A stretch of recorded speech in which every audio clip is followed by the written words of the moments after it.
From a few racist ideas here and there to family cover-ups and even a whole lot of needless drama. Here's a list of how Chicago Fire has aged poorly, starting with lack of diversity. We've all seen how the main characters of the show tend to make people feel different things. On one hand, there are both men and women in the story, and the characters come from different places. Like how Erin Lindsay was a teen criminal, Jay Halstead was in the army, etc., etc. But on the other hand, Kevin Atwater is the only black main character, and Sheldon Jin, who's Asian American, leaves the show after only one season. Oh, and also, all the women in the force are white.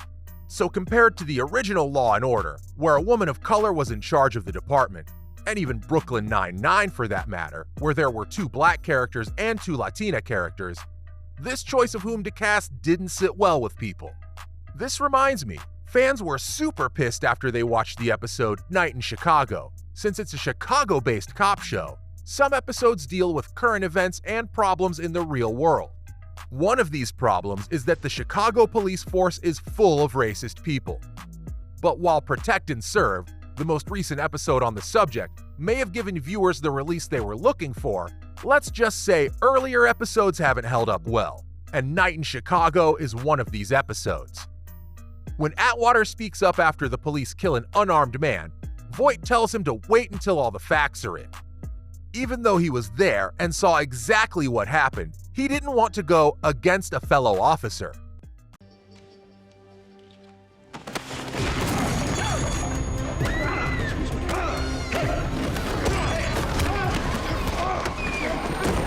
Oh, and there's another reason why people don't like the show so much. Halstead and Upton's relationship. When Sophia Bush left the show, the creators of the show made Haley Upton replace Lindsay on the team. But honestly, no one thought she was going to replace her in Halstead's heart as well. I mean, everyone loved the Linstead boat. So of course, when she left, fans were heartbroken.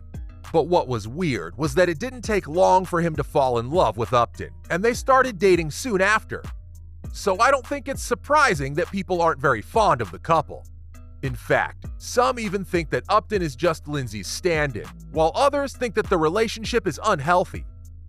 This brings me to the next thing that fans don't like: how the women fall into different types. Even though it's good that the show has more than one woman on the police force, these women have been falling into stereotypes a bit too often. Like how Trudy Platt is a mean boss who orders her workers around. Then there's Kim Burgess, who's a bright spot in the world.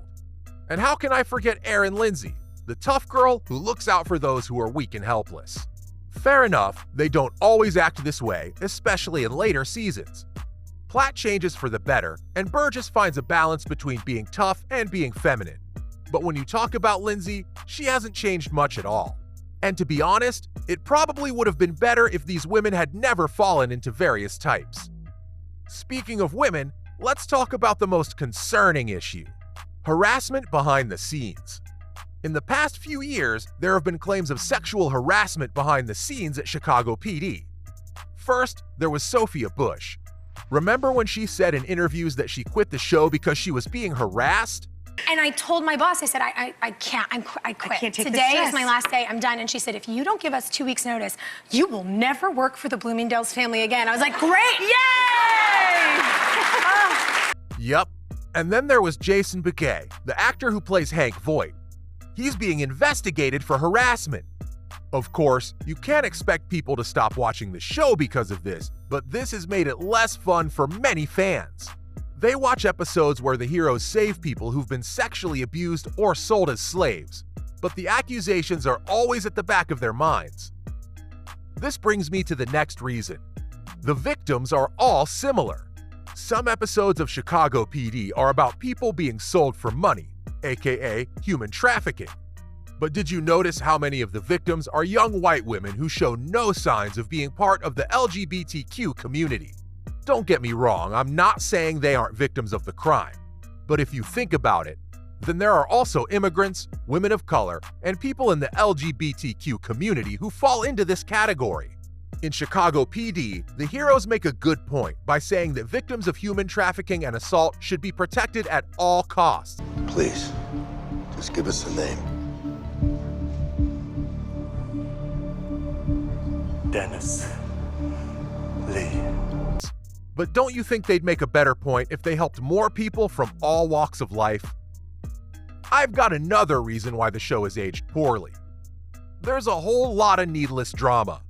In the last few seasons of Chicago PD, the showrunners have put the characters through a lot, while also writing out the funny side stories that used to be in the show.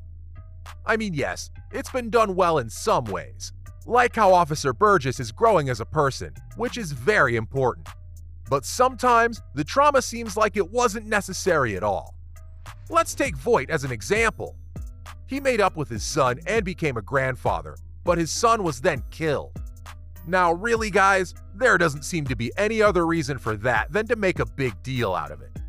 Speaking of, let's talk about the disturbing family cover-ups. Don't you think it's funny how no family is happy and healthy on the show? In fact, some of the main characters have worse families than others. And Bunny, Lindsay's mom, is a good example of this. Whereas Voight's son Justin has made fans very angry. One of the main reasons Voight has a bad name is that he used his connections to get his son out of trouble with the law.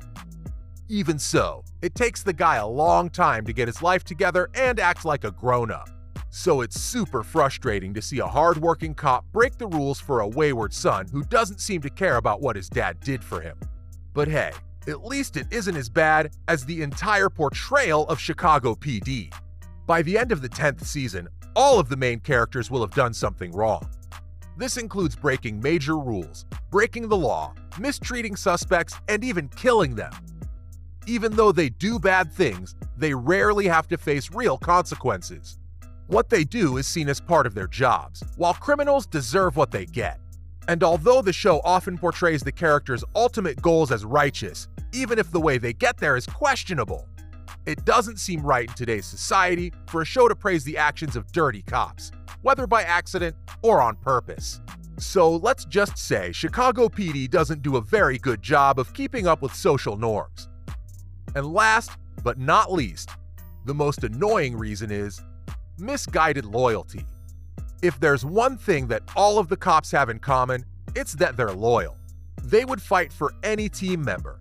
And yes, even though it's a good thing, it can be taken to an unhealthy level. Sadly, characters on the show have done this kind of thing more than once.